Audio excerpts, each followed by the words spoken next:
ang pagkamalikhain ng isang estudyante sa Cebu. Ang kanyang ibinibida, makeup illusion. Silipin natin yan sa Pampag-Good Vibes ni Victoria Tulad. Maskara, Halloween na look, sinta sa mukha, tila 3D effect sa mukha. Makeup illusion ang tawag dyan. Isa si James Gaudia ng Liloan, Cebu sa mga mahusay gumawa ng makeup illusion. Kumuha raw siya ng inspirasyon sa mga international makeup artist. Through internet, social media, YouTube.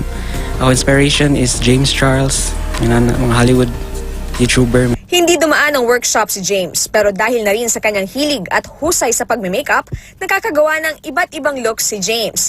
4th year college pa lang si James, pero ngayon pa lang, marami na siyang mga kliyente. At karamihan daw sa mga nagpapamakeup sa kanya ay mga kapwa niya estudyante. Ang kinikita ni James sa pagme-makeup, nagagamit niya pandagdag sa pag-aaral. Kaya naman ang kanyang ama, proud na proud sa kanya. Katabang po siya. Sabi ng kanyang tatay, responsable at tumutulong sa kanilang mga gastusin sa bahay si James.